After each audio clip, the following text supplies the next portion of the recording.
you should all be able to see a title slide on the screen. And I want to thank you for coming and joining us at somewhat last minute notice this afternoon for the Pathways Project presentation about competencies. I want to start this out by telling you that this is really the hardest concept to understand. So as we worked this process with our grantees, this has been the one thing, this idea of going from standards to competencies, that has really been, it's really taken the longest for us to grasp. And so if we're walking through this process today and you start to feel completely lost, please don't be, flustered. Reach out. We're going to try to go slowly with this and give you lots of examples, but just know that it is something that's been challenging for us, which is why we've asked all of you here. So before we really roll this out to teachers and we have to help them through the process, we wanted to be able to show you first.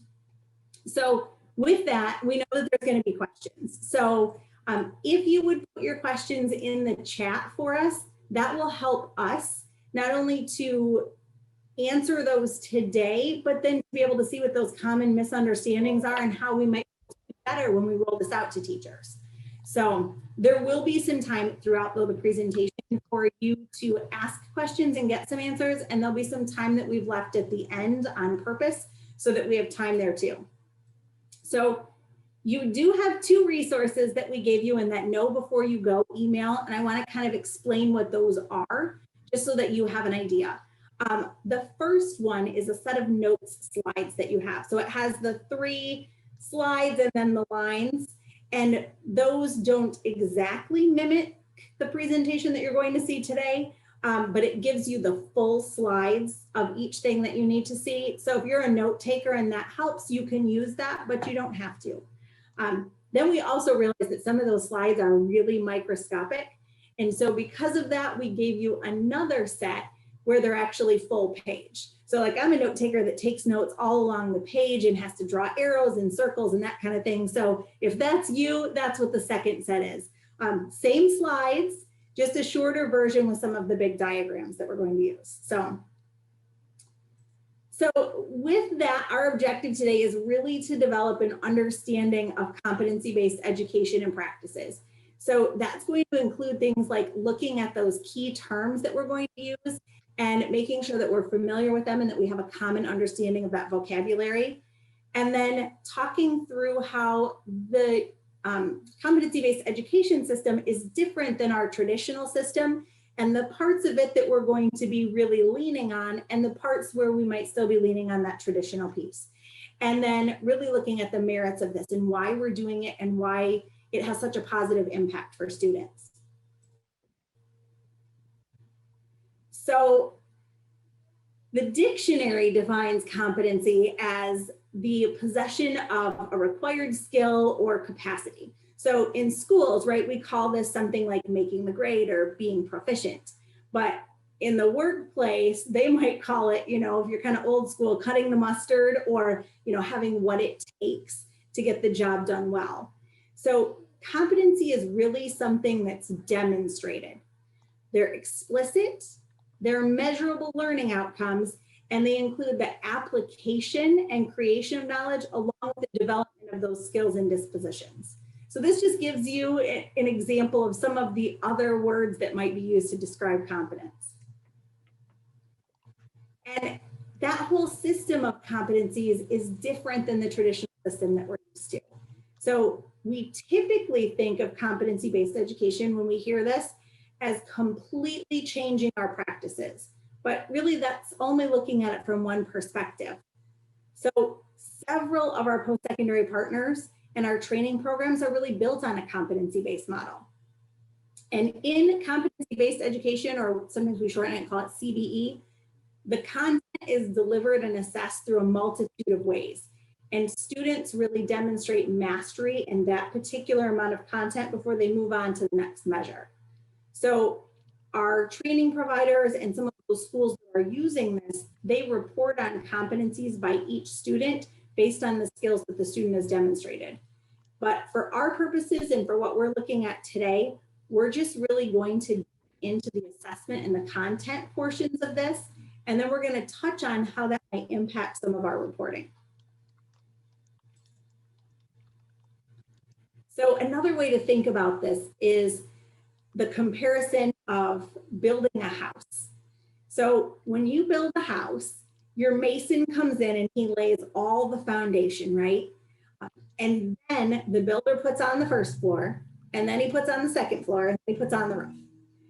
If the mason does a really shoddy job, then the foundation's going to crack, the house will settle unevenly, and all the floors eventually begin to crumble. So that's what happens to us if we don't build a good foundation for our students. So if we don't lay that foundation well before we move on to the next step, then what we put on top of that doesn't always stand firm. And sometimes that happens when we use seat time, or the traditional school year as a guide for the pace of our teaching. And I do know we have to work within that, right? But when we're intent on that pace without thinking about that foundation, it just takes everything that's on top and it starts to crumble. So we run the risk that we don't have that good foundation. And this can really happen at other points along the way. We'd never really only dream of building, say, half of the first floor before we put the second floor on. But sometimes, again, we do this when we rush students through that without them really getting an opportunity to demonstrate the skills that they have. So I want to show you a quick video of what that looks like. So I'm going to flip my screen for just a minute. So be patient with me for just a second while I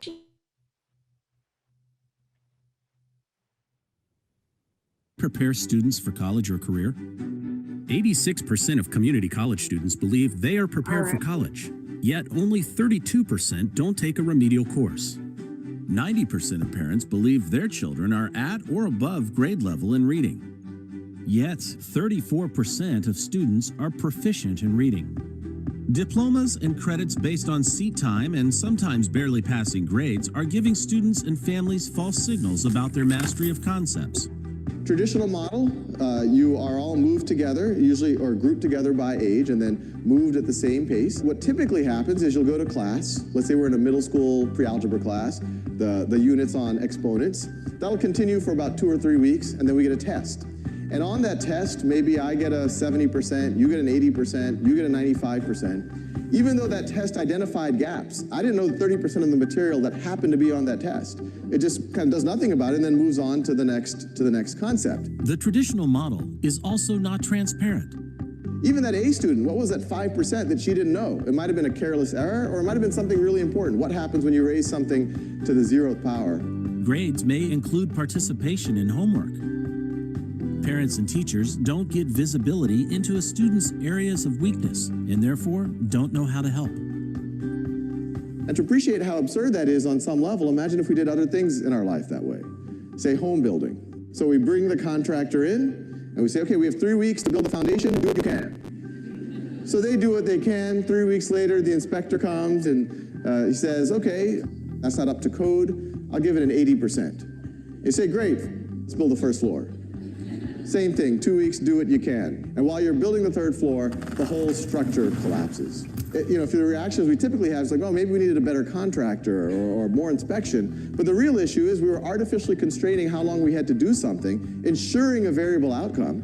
And so the model that we're saying is, no, do it the other way around. Have a variable time when and how long a student works on something and ensuring that they get to a level of mastery. Instead of the variable outcome of A, B, C, D, F, every student should get to that A level. With personalized learning, schools clearly outline learning objectives and agreed upon definitions of proficiency. And each student is given flexibility in how, where, and when to master each topic.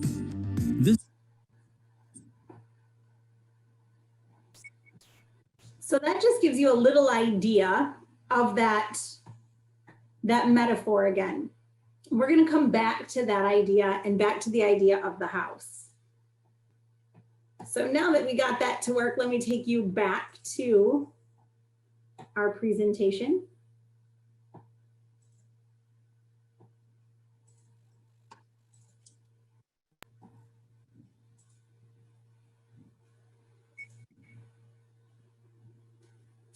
So the video talked about that pacing, But it's not just the pacing and the delivery of a competency-based system that's really different, but it's also the way that we look at achievement of success. So take a look at this illustration that's on your screen.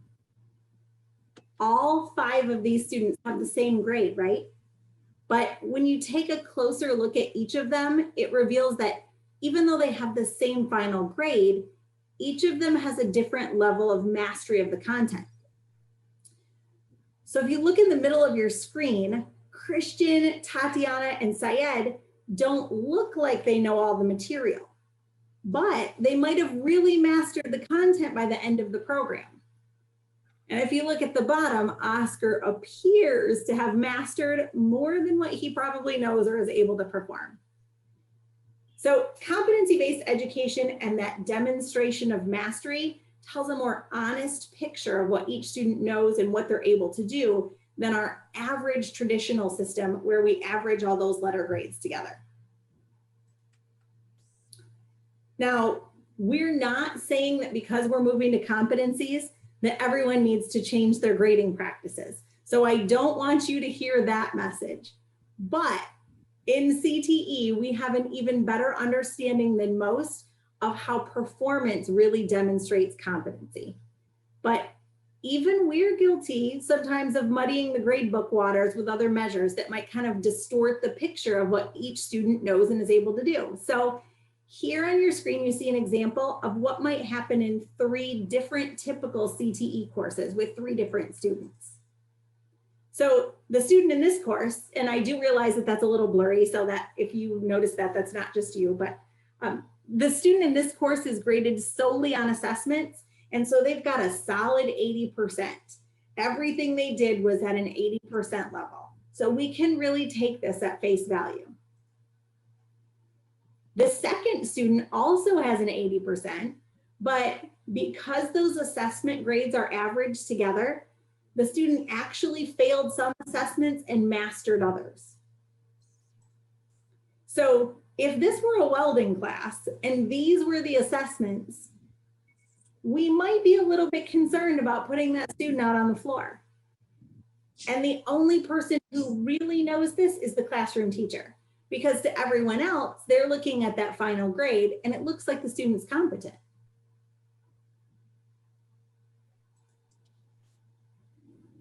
And then for this third student, the grades in this classroom are made up of homework, attendance, behavior, and effort, which all combined are about 40% of that overall grade. So the actual performance only counts for 60%. And then when that's all averaged together, you can't tell what the students mastered. So this is why our post-secondary partners are sometimes hesitant to grant us credit agreements, because they don't know what 80% means either. And again, I don't want you to hear that some of these things are a problem, because I do know that sometimes there is a place for us to give feedback to students in this way about things like attendance and behavior, especially when those things are important to our employers. But in general, that it's hard to tell technically what it is that students know. And really, this problem isn't just ours, right? If we look at the number of students that take remedial coursework from that video, then we know that this is happening across all of our schools. And research really shows us that there is variability across grading practices. And so that tends to produce kind of a fixed mindset in students. It makes us susceptible to implicit and inadvertent biases, and it really doesn't align, our grades don't align with the student performance on standardized tests. So a competency-based model recognizes and it builds on those student assets, and it provides us more of a picture of student ability, and it reduces some of those things that sort kids.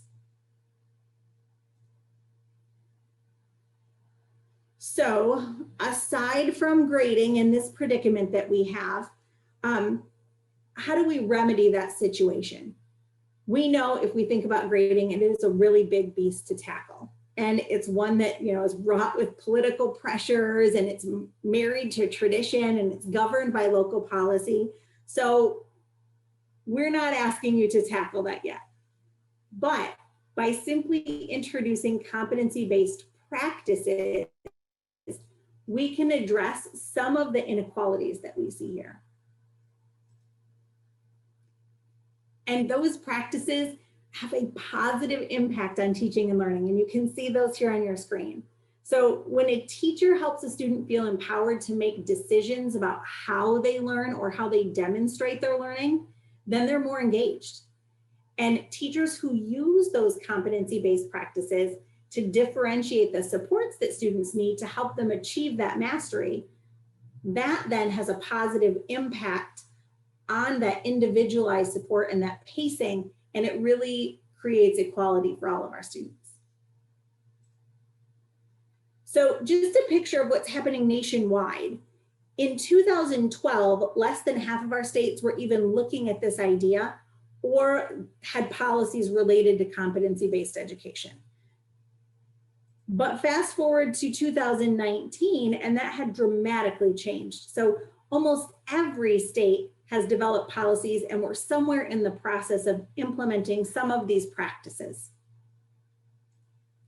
And for us, our transition to Perkins 5 really aligns nicely to that competency-based education movement in Michigan, because as we're identifying those post-secondary and industry recognized credentials for our SIP codes, we're identifying the competencies that are necessary to achieve those credentials. And you'll see here that a credential really validates that a student has mastered and can demonstrate some of those skills. And it gets rid of the variability that's created by those grading practices. So across post-secondary institutions and training partners and employers, they understand when they look at a credential what that means.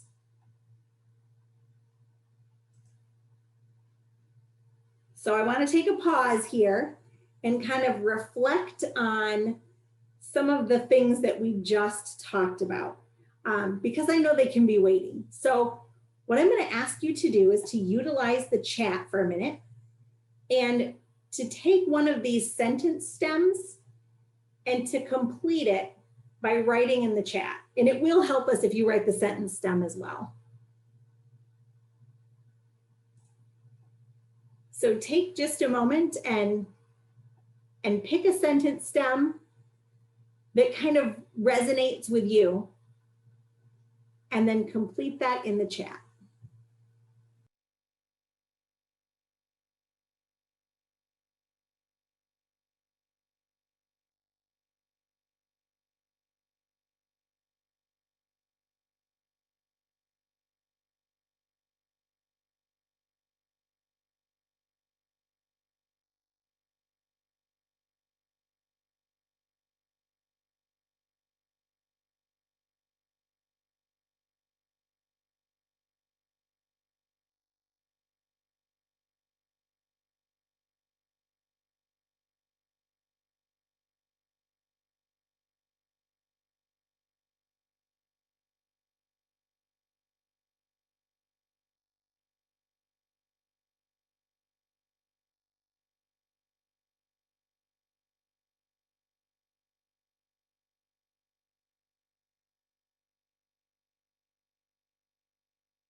And as I'm watching these come in, it looks like a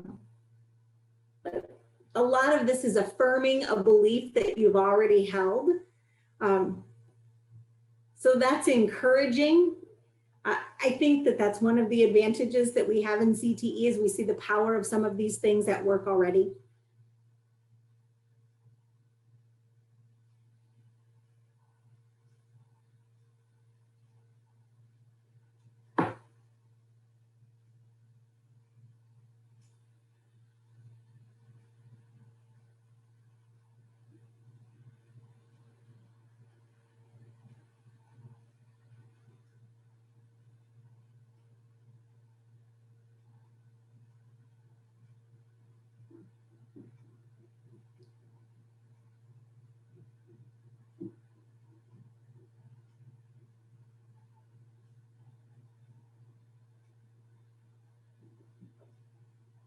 So it looks like you like the house analogy. I thought someone shared that with me and I thought that was wonderful too. That was something that we could relate to.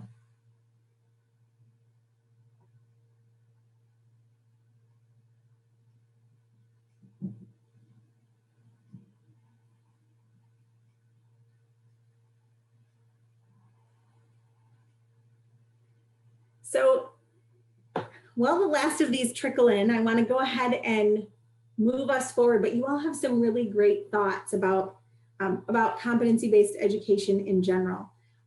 So now I want to transition a little bit to what that means for us in CTE and what our grantees have done. And if you were at the spring update, I just want to forewarn you that these slides are going to look awfully familiar. We are recycling some of them because it never hurts to say this more than once. And again, we found that this was one of the most challenging things to understand. And so we want to walk through this multiple times just so that we all have the same understanding of how we got to these competencies that we're going to be sharing.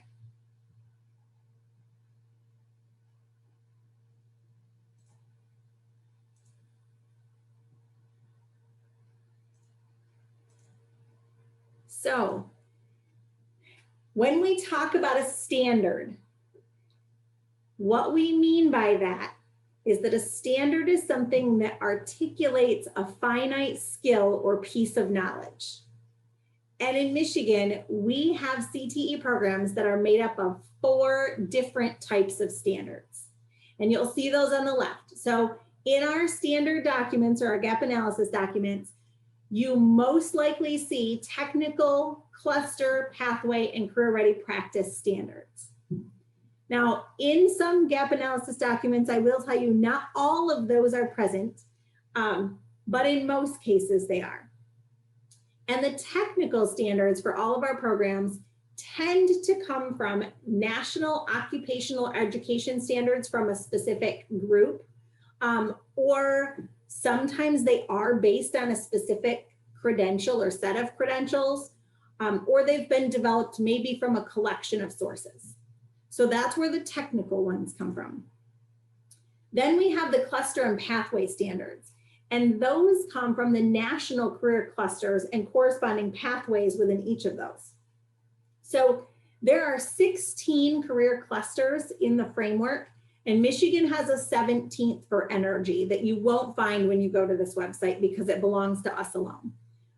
And then within those 16 clusters are 79 different pathways. And so each of our zip codes has been lined up with a cluster and then with a corresponding pathway in most cases. Where this is sometimes different is if we have a very broad zip code and it tends to cross multiple pathways. And in that case, when you go to the gap analysis document, you won't see a specific pathway listed. So if it's not present, that could be why. And when you get this PowerPoint, we put the site there, but we'll make sure that you have these links as well so that you can go in and do some exploring with your teachers. And we'll send you some resources as we go through this process that you can use to help teachers dig into those. And then the career ready practices are the result of a state-led initiative by multiple states to establish a really rigorous set of high quality benchmark standards and some of those overarching practices that really get at what it takes to be career ready. So they might include some knowledge, some skills, and some particular dispositions related to employability. And again, there's a link there for those. Now, if you were at the spring workshop, you received a resource. It was a tab, and it was our career ready practices put into competencies. And the CCDA was so fabulous and worked on that project for us. So that's something that you can use across all programs.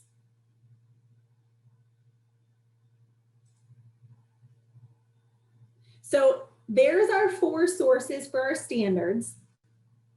So while those are really finite knowledge or skill, a competency is a measurable outcome that includes the application of the knowledge that are in those standards and the skills that encompass multiple standards. So we have our 4 sources, and our grantees took from those sources some of the standards and clustered them together in what we called naturally sticky groups. So standards that kind of went together. And then in turn, they formed a competency. So I want to show you an example of what that might look like. And I'm picking on a health science example. So in the health science program, there are multiple standards related to communication. And you can see just from the color coding on this list that they're coming from each one of these standard sources. And if you kind of read through these on your screen, you'll see that they're either related or they're very close to being the same. So all of these can be grouped together to create one competency around the use of communication in a healthcare setting. And that's something that can be demonstrated by students, and it can be measured by the teacher through a variety of different assessments. So whether you're a student in a dental class, or you're working toward your CNA, or you're in a general allied health program, you can still demonstrate this competency.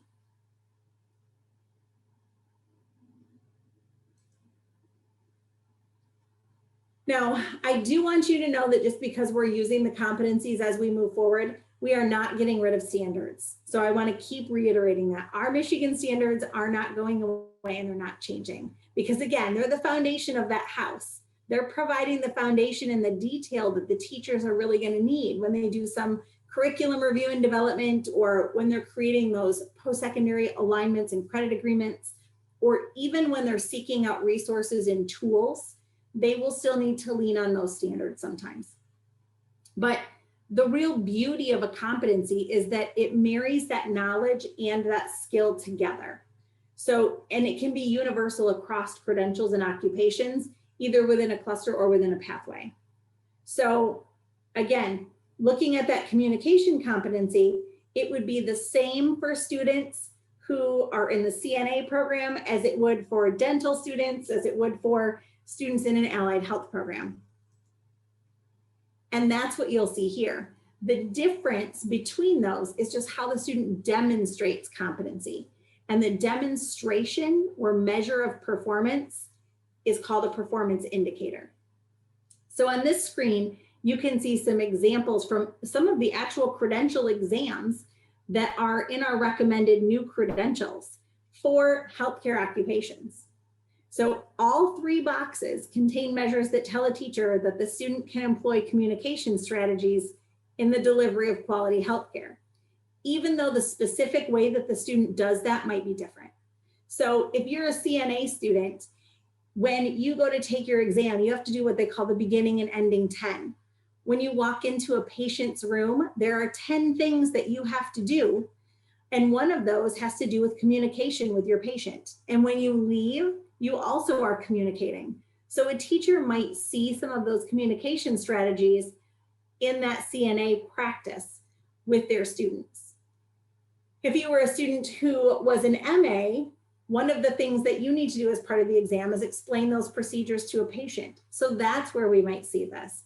And then if you are a pharmacy tech student, sometimes you have to talk to a client about certain medications and provide some information. And that's another way of communicating. So in essence, the process really looks like this. There's our standards, which won't go away, and they're derived from 4 different sources. And then our grantee teams dug into those. They sorted them into some naturally sticky groups. With each of those groups, they created 1 or more competencies, and then they aligned those to the credentials that employers found valuable. So within each of those credentials are certain performance indicators that then students can use to demonstrate competency. Now, our grant groups may have also identified some performance indicators that were already present in our gap as well, because they are there.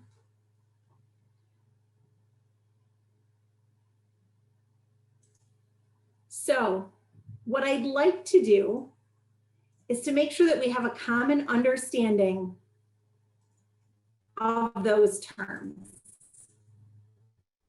So our first poll is up, and if you'll take a minute to see if you know the term that defines finite knowledge or skill.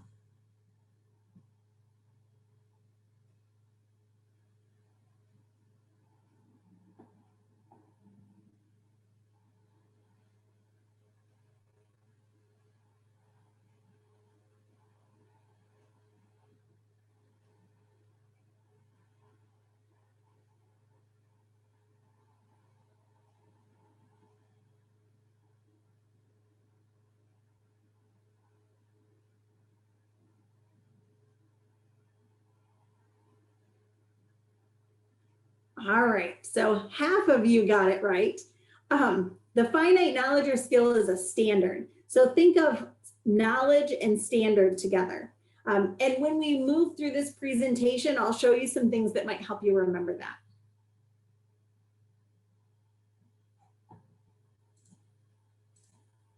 All right, so next question. A demonstration or measure of performance.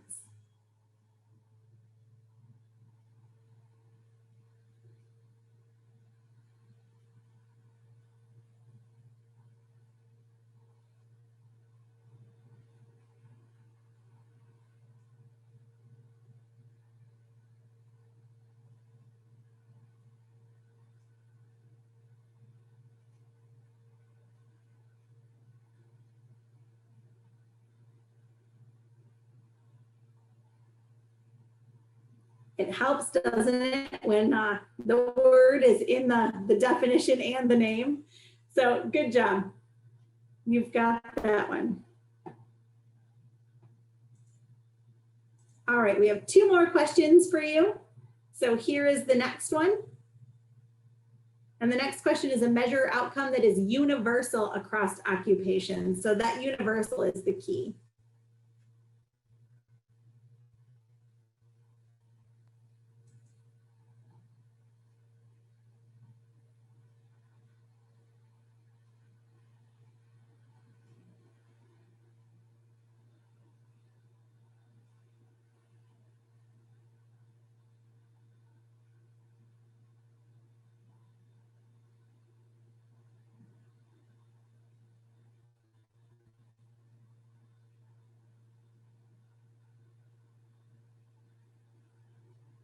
All right, you definitely have that.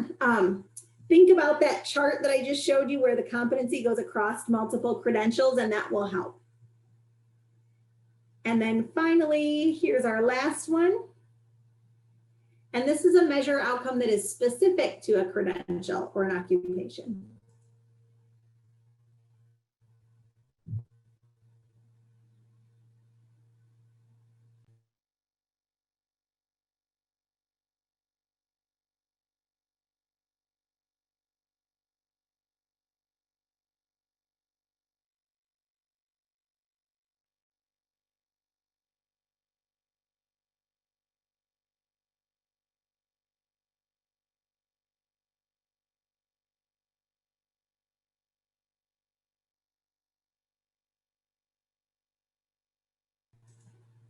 All right, so this was a little bit harder.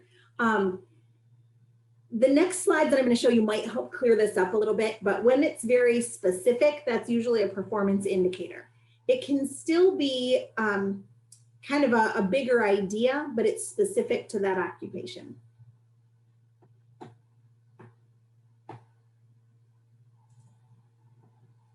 All right. So we just talked about how competencies are created, but I want to kind of show you this in a different way. So the same outcome, but just a different model to look at. So if you like that house analogy, think of this triangle as our house from the earlier slide. So on the left-hand side of this diagram, you're going to see how we communicate progress to a student. And then on the right hand, you're going to see certain assessment practices. And those content standards make up the foundation. So just like building a house, though we never put in a foundation without a vision for what that design looks like. So when we're creating competencies, we want to start with kind of that overall vision in mind.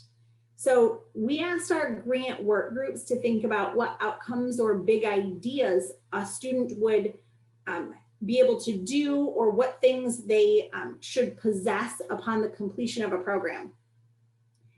And a lot of those outcomes were verbalized in terms of the credential that was earned, or they were informed by some of that credential criteria. So sometimes they were big overarching and transferable skills that could be used across multiple occupations. Sometimes they were very specific. And then from there, we went back to our foundation and looked at our content standards. And then we either lined them up with those big ideas, or we used them to determine what big ideas might exist that we didn't identify. And so you can use those two terms also interchangeably, big idea and competency. And sometimes that's a way to help you think about it. So in several of our programs that we're going to roll out to teachers, we identified some gaps that needed to be filled by the teacher beyond the credential based on looking at some of those big ideas. And when you think about those content standards, there are so many content standards in our programs. I mean, there are literally hundreds that sometimes it's difficult when we work with students to formatively assess all of them. And so getting at that big idea helps us to kind of assure that the student understands those things. And then back to that house analogy, once we've got that foundation, we know the overall vision, then we want to think about what are we going to see? What would tell us or show us that a student really understands that foundational knowledge? And so this is kind of the shell of the house that we see on the outside. And those are our performance indicators. So they're flexible and they're a way to differentiate by student because they don't always have to be the same. And in those performance indicators, when a student is actually practicing and showing us those in practice, sometimes we're assessing those formatively. And as a teacher, we're thinking about if we can see that they know and understand. And then when they complete an exam, usually a performance exam for us of some sort, then we can assess those summatively and we see that they do know. So some of this is actually already present in our gap analysis documents. They were set up in such a way, and I showed you a little picture of this earlier, that they can really aid the conversation around competencies and performance indicators for us. And in fact, that entire triangle, I'm going to show you an example of that that's taken right from our gap analysis document. So again, here's the gap, and on that left-hand side, there are the 4 columns that say knowledge, skills, performance element, and measurement criteria. And although originally when we first got these gap documents, they looked really long, a lot of times it was because that measurement criteria section was included. So for some teachers and in some condensed versions, you'll no longer see that. But you can see that we've identified some knowledge, some skills, and then some performance elements. And those might help indicate what standards are at the foundation of our triangle and what content students really need to know to be successful in kind of mastering the skills of our program. And then that skills and performance element section can help you determine how to assess the mastery of some of those competencies or content standards. And some of them are actually written in such a way that they might even be a big idea for our program. One of the other things that's really notable about our triangle model is if you're familiar with Bloom's taxonomy, it follows kind of that same pattern. And although the exact names aren't noted on your slide right here, Bloom's taxonomy is a classification system that has 6 different categories that are kind of hierarchical. So knowledge, comprehension, application, analysis, synthesis, and evaluation. And what it does is it gives you the understanding that, of course, knowledge, again, is that necessary foundation for putting those skills and abilities into practice. So this might be a way to kind of explain that to your teachers as well. So I want to go back. You have this slide in that big handout, but it's got a few more pieces in it. So I just want to quickly point out to you what this looks like when it's all put together on those slides. So what you're going to see is, again, that communication of progress here. So how might we be communicating and giving feedback to the student? And then in the middle, it will give you definitions. And on the right-hand side, it talks a little bit about the assessment practices. So this just builds on that model. And again, you have this finished version in your notes pages. So Now, for our curriculum folks today, there's a different way of looking at it. Usually when we talk about things, we talk about building a house, we're talking from the bottom up. But a lot of times when we build curriculum, we use what's called a backward design process, and we start at the top and work our way down. So in this case, again, what our grantees did was started with that big idea. We said, what does it mean if we have a student who completes a program? What big ideas will they have mastered? So they kind of started with the end in mind.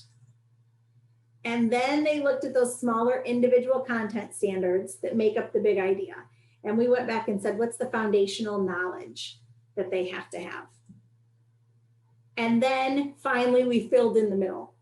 How could we verify that students are approaching mastery? And what other examples would tell us that they're learning it along the way? And those became performance indicators.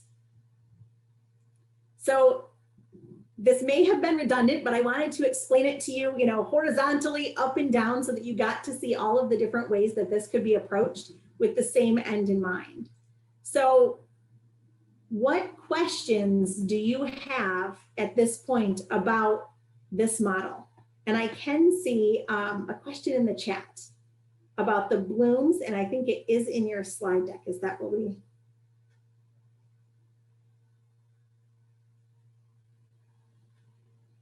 Is that correct? You found it in there?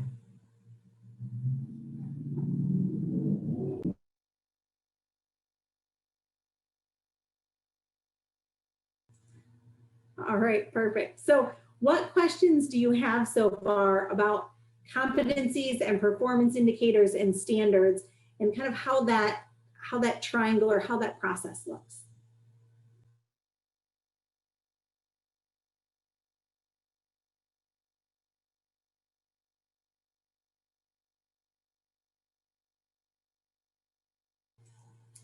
So Michelle has a question.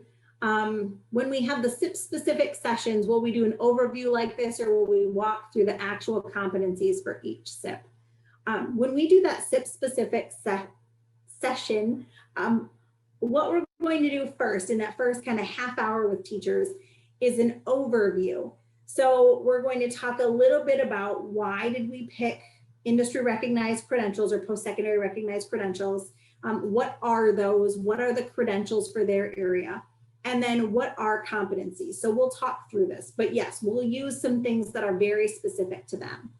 Then in that second half hour of the presentation, we're going to look at their specific documents so they can really dig in and see what are the competencies for their SIP code. And then in that last half hour, we're going to save a lot of time for questions and dialogue.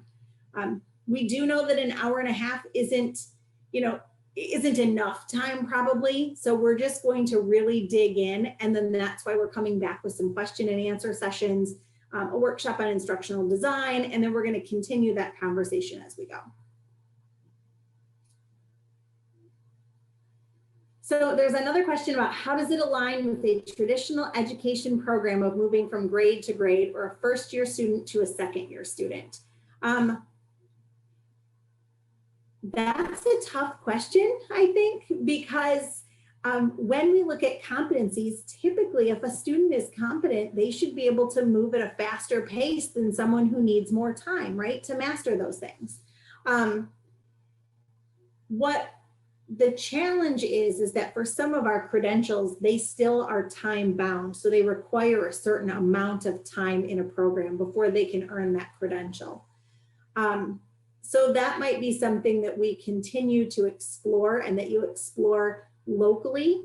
If a student has mastered certain things in a class, can you continue to move them on into more challenging competencies, and are there more advanced things that they can do? At the same time, we also know that if it's taking a student longer to master something, eventually we do hit an end in education where we hit the end of a school year. And so as we do this, there may be a way to help assist students in mastering some things that they're struggling with, or it may be that we look at our overall pacing and decide that some things need to change. Linda has a question about, is this going to replace the gap analysis? We will have new documents in place of the gap analysis, but the standards will still be in those. They'll just be organized a little bit differently for you. And then teachers won't have to go back through and rank or rate things the way that they did before. Let's see, Sarah asked, are there a specific number of competencies per SIP? Like there were 12 segments. Sarah, that's a great question, and we're going to talk a little bit about that later, but there is not a specific number, just a guideline. So, so I will touch on that, a little bit later in the presentation. And then Melinda asks, is successful completion of a certification required for students to demonstrate master of a competency or completion of a course? And I would say no. A credential or a specific certification is a really great way to demonstrate mastery. And because it's validated a lot of times by a third party, it's legit is the best word that I can think of at the moment. It's a really legit way to say to everyone, hey, I've mastered this, and people outside of my organization have verified that I've mastered it. But there are also ways for teachers to introduce things to demonstrate mastery of competencies. And not all competencies are going to align to a credential.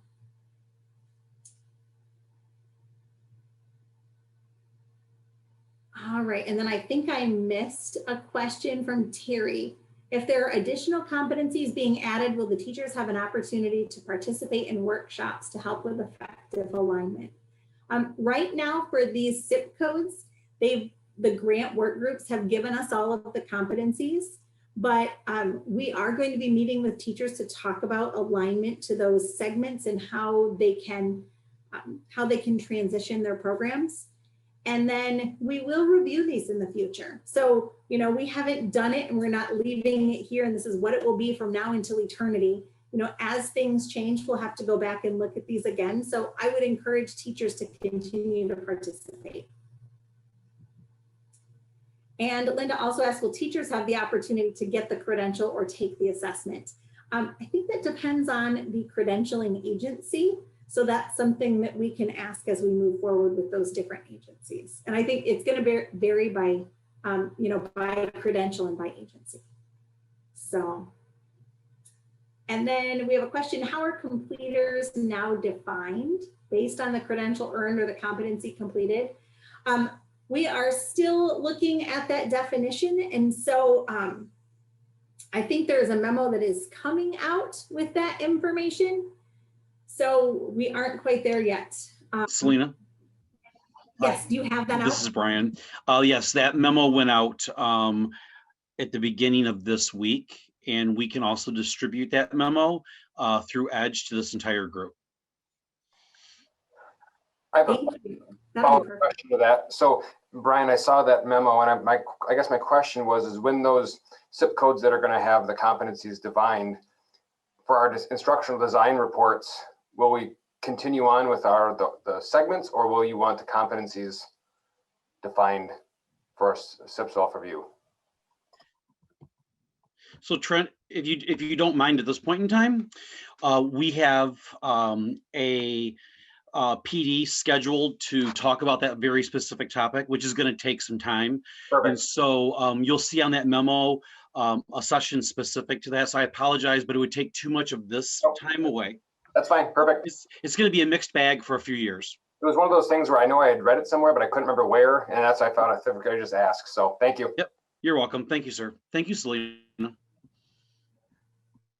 Thank you. And there are 2 of those instructional design workshops. They are intended to be exactly the same, but we realized people would be on vacation this summer. So when you see those, you really only have to sign up for one. But we didn't want to catch, we didn't want to catch people in the middle of vacation. So, so that's why there are 2. So a couple more questions and then we'll move on, and I'll try to make sure that we catch all of these. Has this been shared with the student information company so that they can prepare? I do know that Jill and her team are starting to work on that. So, so I do know that she's looking out for that. And then a question, I'm curious about how they become competent in our classes and how that translates to real world testing. And that's where those credentials really help, because when they are considered competent In a competency, a lot of times the teacher understands that they will be able to meet that same competency in a credential. So if you have more questions, feel free to throw them in there, but I'm gonna keep us going and we're gonna have more time at the end for Q&A as well. So coming up, one of my favorite instructional practices as a teacher and an administrator was something called I do, we do, you do. And so if you haven't done this before, it's where you ask the teacher or the leader to go first and they work through an example. And then you lead the class or the whole group through an example together, or some practice rounds before you finally release them to do it on their own. So I'm going to go first and show you what it looks like to create a competency. And then we're going to work on one together so that we all have the same understanding. Again, I'm mindful that we're all in different places in terms of our understanding, probably, just like in any classroom. So if we work through this and you're starting to feel lost, please don't feel discouraged. It took our grant groups, again, several sessions to work through these ideas. So hang on, we're going to keep working together and supporting each other. But let me show you an example of what this looks like. And this is kind of like what we're going to show teachers. So this is a CTE example. And it's one that we picked because we're all pretty familiar with it right now. It's about an infection control. So let's say you're a health science student and you really have to be intimately familiar with infection control and the spread of disease. And there are some stackable credentials, if you look across the top here, that students may get that verify that they can perform certain skills. And there's probably even more beyond just health and safety policies that they now have related to preventing illness. So this big idea was based on content standards in our CTE health science gap.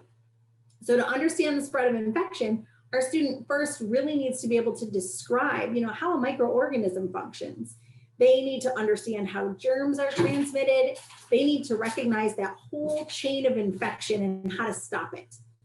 They have to be able to list or explain different procedures and the different practices that, prevent the spread of disease. So there is some knowledge that might even come from other sources, right? If you look down at that bottom right, sometimes students even learn some of this in their high school biology or chemistry course. And then we're just putting it into a larger context here, kind of beyond just verifying the knowledge. The student's really going to have to demonstrate how they can do this when we look at that competency across various situations. So how do you know if a student understands the big idea or if they're competent in this area? If you're a health teacher, one of your performance indicators might be that your student successfully demonstrates the use of PPE. This could be something that a teacher can formatively assess, when they see their student doing that, and they can give them feedback when they're practicing. It might even be something that they're doing as part of a summative assessment when they're practicing for that credential. So in fact, if you look at this, our sample student is trying to earn their CNA credential. And so this is a competency that's interwoven into that CNA exam. So now that we've got those big ideas, then we need to start wording them as competencies. And to do that, we really have to go back into this health science example and look at some specific action verbs. So if you look at the content standards and think about Bloom's again, it's built on the foundation with words like know and identify, understand, recognize, explain. Those are all things that talk about knowledge.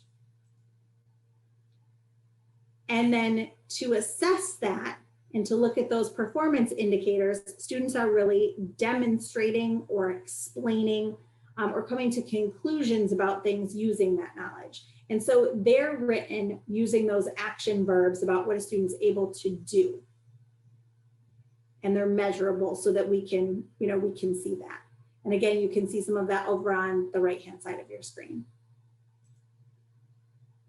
And then finally, the repetitive demonstration of those performance indicators across either multiple situations real world situations across multiple credentials really tells us that the student has achieved mastery. So those big overarching ideas are written with verbs that really indicate that action at a higher level. And so let me show you here what that looks like. There's two different ways that you can see that. Again, this is our Bloom's taxonomy on the right. There's also Webb's depth of knowledge, and we'll talk a little bit about that. That will give you some terms as well, so that you can kind of determine where those things are at. So we talked through Bloom's, and this is that full slide that you should have. But if you're not familiar, Webb's depth of knowledge, sometimes we call it DOK or DOK levels. It's a framework that's really used in assessments, and it helps us identify the rigor and intensity of different items in assessments, or it also helps us understand the complexity of thinking around solving certain problems. So the framework categorizes those different scenarios or challenges into 4 different levels, and each level builds on the depth of thinking. So level 1 is really that collection region, kind of like lower level. And 2 is more the application of that knowledge. And then when we get to level 3 and 4, that's more strategic thinking and extended critical thinking across subject areas. And again, I think you have this as well in your slide deck.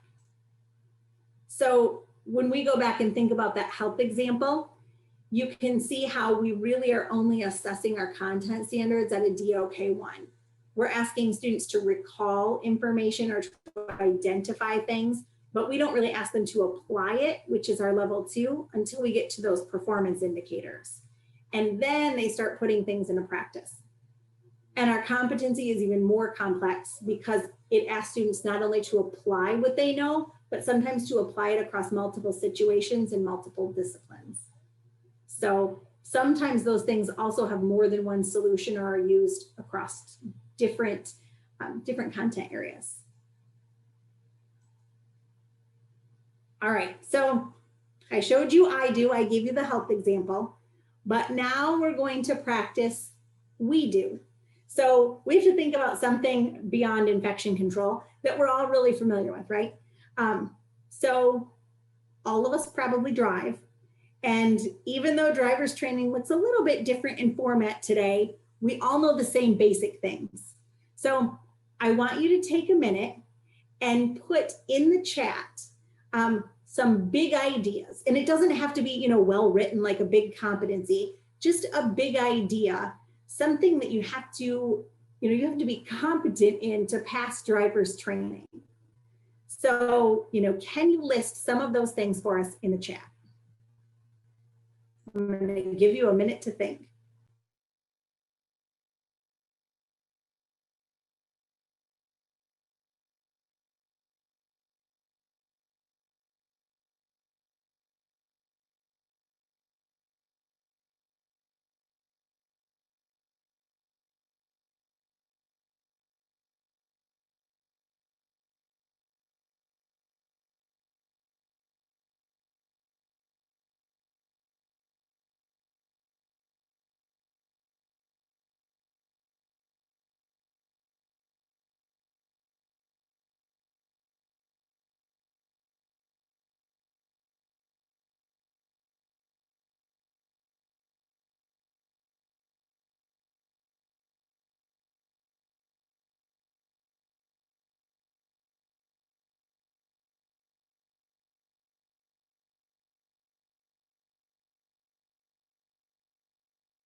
All right, so some good ideas. And obviously some of you have had some recent drivers because I see some,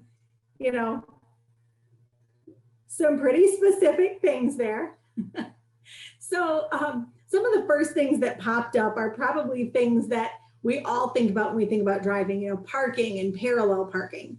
So we're going to pick on that one for a minute. And so your mission is going to be to enter a breakout room, and we'll sort you into breakout rooms And in that breakout room, we're going to look at that triangle idea, and we're going to take parking as our kind of content area.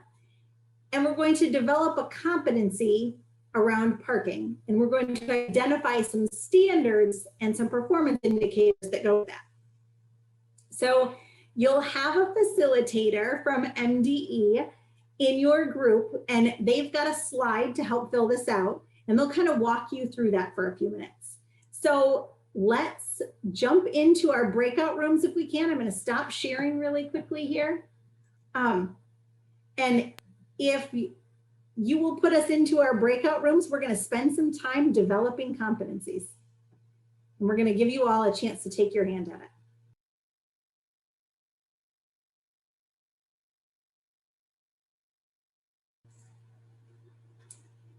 All right, so I'm waiting for all of us to pop back in.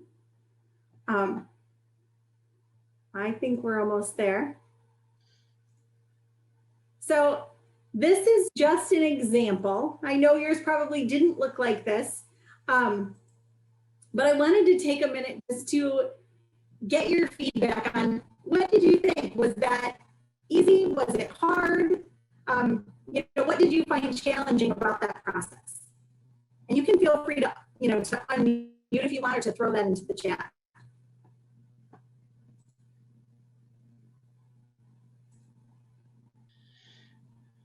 Selena, this is Brian. I don't know what other people in my group thought about it yet, but I felt like it went really smoothly and was much easier than I thought it would be. Good. This is Cheryl. I was in Brian's group, and I think it was a good icebreaker, so to speak, allowing people to kind of take a deep breath, and then as the conversation went on, to have a much better understanding of how this process works. I agree. And Selena, I have a question. This is Rhonda Mannon asking if people are going to be taking on these credentials and they're going to look at either CPR or a phlebotomy or EMT, doesn't these performance indicators and content standards already exist? Like, teachers aren't going to have to reinvent the wheel when they take on one of these. You're right. You're right. So that's part of what teachers will get in that rollout. The content standards are already there, and those performance indicators, they'll be given ideas of those performance indicators, but if they're teaching and using a credential to validate some of those things, that credential has performance indicators already. So what we really wanted you to kind of see was that there is no one right answer, and sometimes the challenge for creating a competency is, you know, how big do you make it? How big is too big? Is it too small? There are lots of different options. You know, in the group that I was in, we grappled a little bit with some things. Sometimes you could take an idea and put it in several different places, depending on what you wanted your big idea or your competency to be. So those were some of the challenges that our grantees went through. So it's okay if the different teachers of a EMT program or a phlebotomy program have different performance indicators then, or you want? Yes. Oh, it is. Okay. Yes. They could have different performance indicators, but they're meeting the same standard. Okay.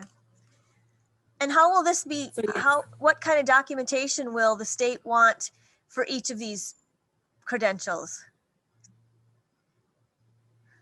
All that we're asking is that the teacher document what credentials they're using in that SIP self-review and students' progress toward those, so that when we come in, we can kind of get a sense of what your program really looks like, Okay. you know, and what you're using. And some of those credentials will be maybe some of the supplemental credentials that aren't necessarily ones that count as our core performance indicator credentials, but are still really important for students to have. And then teachers will be putting that information about which credentials are earned by students into CETUS, so that we get that, you know, that big picture kind of statewide that says, wow, look at what our students have done. So Selena, to what To what Yes. extent is the standards going to be the exact same standards that are currently in the gap analysis? Do we They know are that? Yep, they're the same standards. So we All right. didn't So what's standard. going to prevent a group of teachers from just putting their big ideas right back into the segments as their big ideas? Well, when we roll this out to teachers, in fact, let me kind of show you what this looks like here. You have a really good segue question. When we roll this out to teachers, what we did is we took our grant groups actually took those standards and, you know, and they created the big ideas. So they've outlined those big ideas for teachers, or those competencies for teachers. And so now, instead of keeping track of every individual standard, teachers will be able to keep track of those larger competencies. And then there will be no more segments. Instead, those competencies will be grouped together, and that's how they'll track this. So I want to give you kind of an idea of what that looks like. So this graphic just kind of shows you that, going back to, I can't remember who asked the question, but that idea of how many competencies are there? And in a typical course, competencies are big enough that there's only a handful or so. Now, when I say course, usually we think of like a local course or class, right? So when our grantees created competencies, they had to think about, are they big enough that they're kind of big and overarching, and what is too big, or, you know, or maybe what is too small. So once they identified those, then they started to look at how the competencies fit together. And those formed the foundation for our new Perkins courses for reporting. So in this example, I do want to kind of point out that those ends of the triangle around this course intentionally overlap. And that's because as our grantees were doing this work, what they found was the big ideas contained standards, and there was a lot of overlap between those things. There wasn't something that was very clean cut. And you'll notice this even from segments. You know, sometimes we saw a segment and there was a standard that was identified in that segment, but we kind of thought, gosh, you know what? I also teach it here and I also teach it here. And the same thing happens with those big ideas.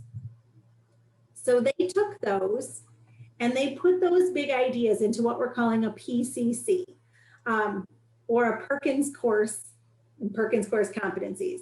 And when they did that, they were challenged to find a group of those for our reporting purposes that were kind of naturally sticky. So we took the standards that were naturally sticky and we created a competency. We took competencies that were kind of naturally sticky and we created a PCC. And each PCC has competencies that should take approximately 80 hours of instruction to deliver. And we asked them to do that so that one course that one group created wasn't radically longer or shorter than the course that the next group created. And that would make thinking about instructional design a little bit more manageable. I do want to tell you though that that doesn't mean that as a part of a local decision that a teacher can't go above and beyond. And they, you know, they can definitely put more depth into things and they can lengthen that time out if that's what you choose. You're also going to find that some of the credentials that we're working with are time bound and have time requirements that may be more than those 80 hours. And so we'll talk through some of those things with teachers as we introduce those credentials to them and show them what those PCCs look like. But I want to show you a good example of this as well. So even though the grant group defined a PCC for the purposes of reporting, as a local district and as a teacher, you have the option to either follow that format that they laid out or to kind of break them apart and mix them up into your own locally designed course. So remember, these are for reporting purposes, but they don't dictate how you have to deliver the material. So in this model right here, you can see a local course or a set of local courses that were designed to follow the PCCs.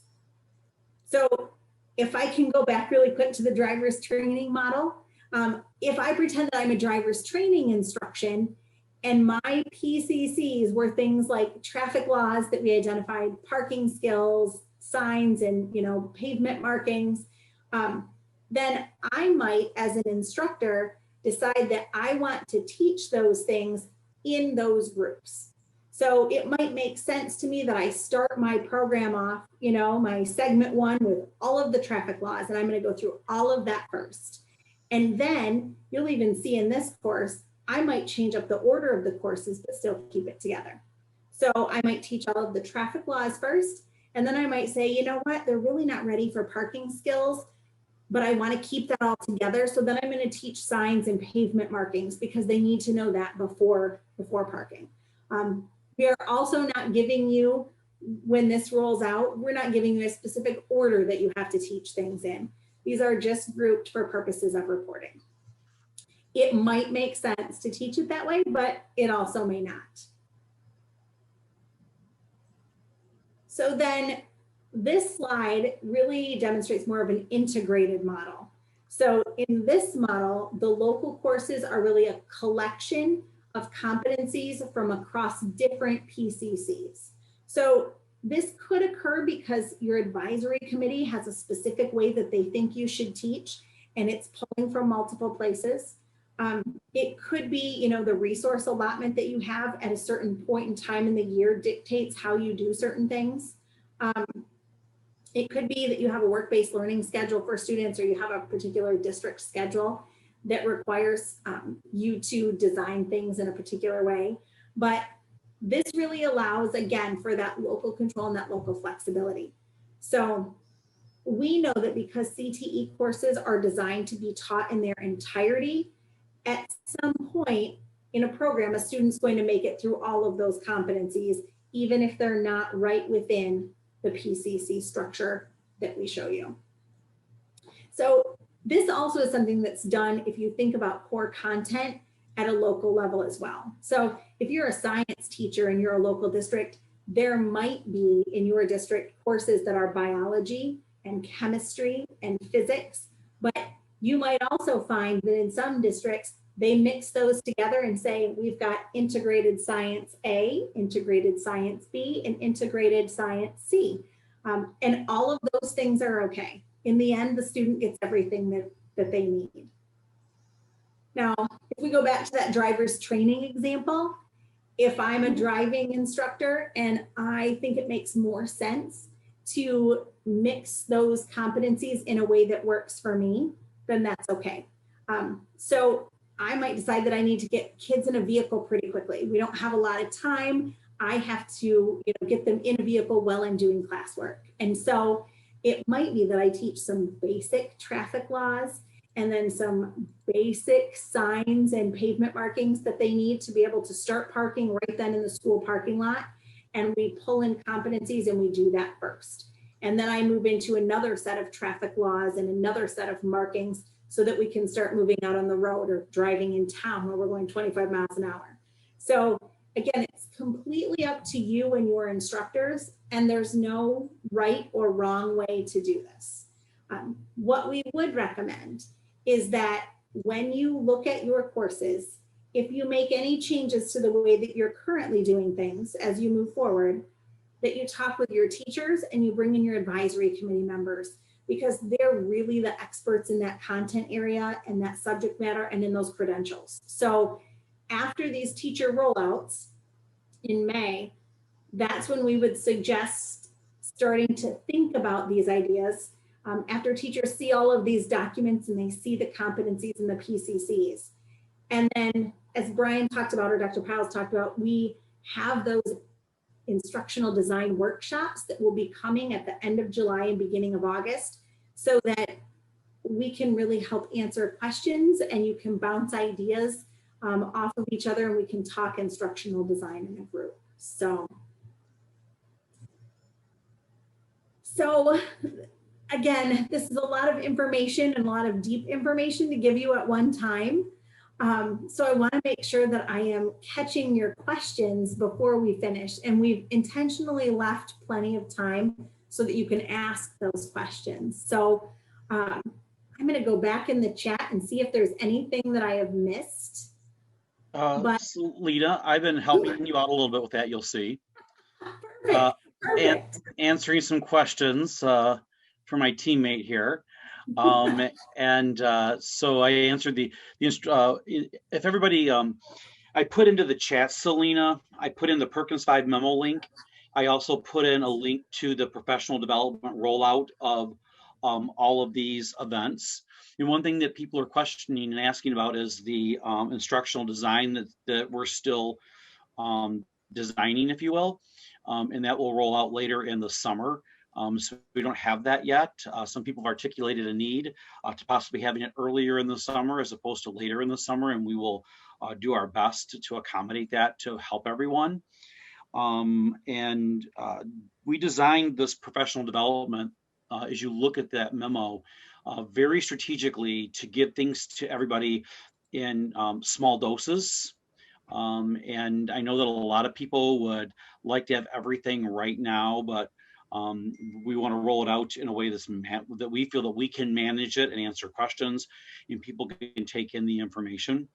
So you'll see that on the memo. And also I threw into the chat for people on this call, we rolled out just recently a new memo website for OCTE.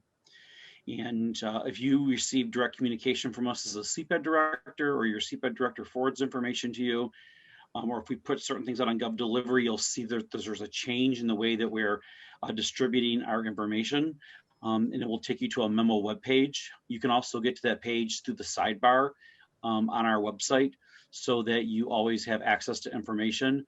And everything that goes out to our CPED network will be posted there. And so I recommend that people might even go out there every week or two and take a look at what might be new. We're hoping that's going to improve our communications. Back to you, Selena.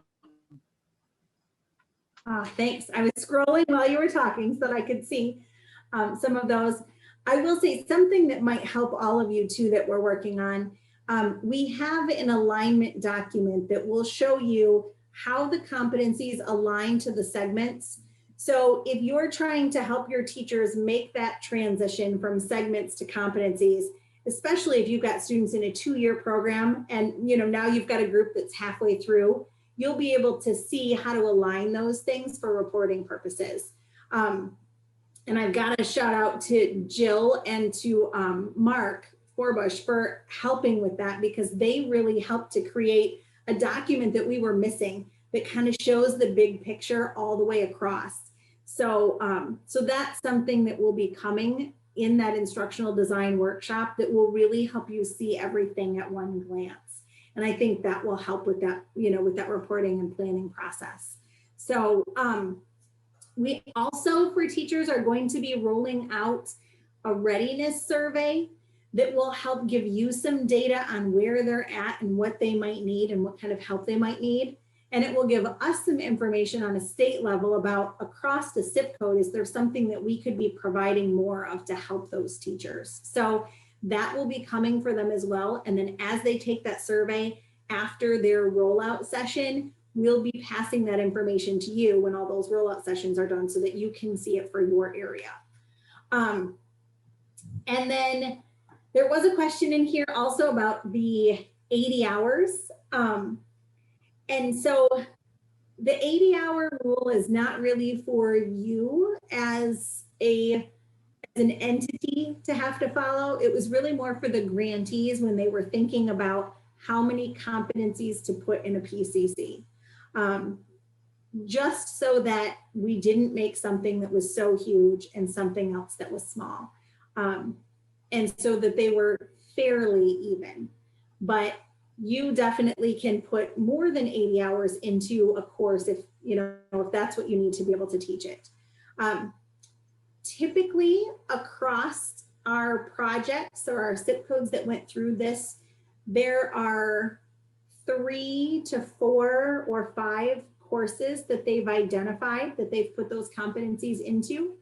But again, some credentials may take more practice time, and we understand that as well. And then another question, the summer workshops will be in Zoom. So that, oh, and Brian, sorry you answered that one. I'm behind. So so that everyone can participate. So, and again, those sessions for teachers, there is one rollout session per zip code for teachers. We scheduled it purposefully in the afternoon so that if they were teaching, they'd be done teaching for the day so that they could attend. And that first half hour will be kind of an overview. The second half hour will be digging into their documents and their credentials. And that third half hour will be a lot of dialogue and discussion back and forth with the consultant and with our grant work groups who can really speak to, you know, what that project was like and what they heard from employers. After that, we have 3 Q&A sessions with consultants, and those will also be in Zoom, and we'll be having breakout rooms for those. So the teacher can join and ask any questions that they have about their credential or those competencies and PCCs. And there are 3 sessions so that we can hopefully answer all the questions, but you don't need to attend all 3, or your teacher doesn't need to attend all 3. So if one doesn't work, there is no agenda for those. It's simply wide open. And then we have those instructional design workshops. Again, both the same, but designed so that if you're on vacation in July, you can come to the one in August or vice versa. And then from there, we're going to be working with those teacher associations in some of their fall conferences to really help dig into this with teachers as well. So. Selena, there's a couple of more questions over in the chat. All right, I see. Yep. Rollout sessions. Yep, and I'd like to address Kathy Williams' most recent question. Okay. About, do you recommend CT administrators attend all the individual zip code sessions? I don't recommend that. I would recommend you attend the ones for the teachers that are going to need the most support from you in transitioning to the format of competencies. We all know that some of our teachers have a better understanding of standards and curriculum development than others. And so I would think about the teachers that I would need support from, or to support as an administrator. And I would be sure that you would attend those. Somebody also asked if the session was going to be recorded. And this one, and it is being recorded. And then Selena, the last thing I'd like to mention is when people talk about the gap analysis document, at the department, when we named the document, the gap analysis document, we actually named it for a function within the document. The gap analysis document actually is the CTE standards for the specific zip codes. Yet we named it after a function that lived within that document. And so that's something I try to bring across to people so that you're going from one standards type of document that's organized in that Excel format to the competencies with the standards beneath them. And so it's not as big of a shift, but I think that vernacular sometimes causes a little bit of difficulty. Thank you, Selena. Selena, I'd like to just make a comment or concern I've got going through my head relative to our local district process and timeline for curriculum approval. So I'm thinking about programs where maybe the outcome is to add a course or change the program delivery.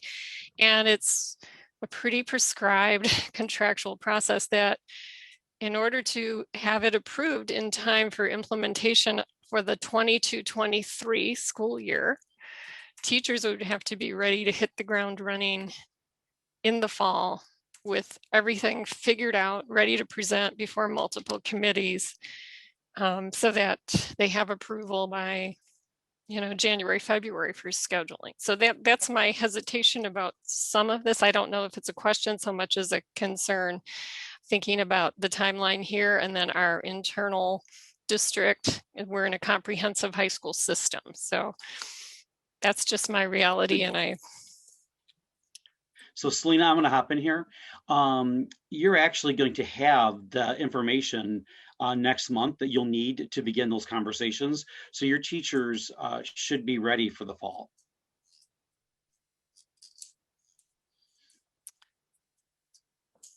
And then with the support Q&As that the staff is putting together throughout the summer, if they're working in the summer, they'll be able to answer questions. And then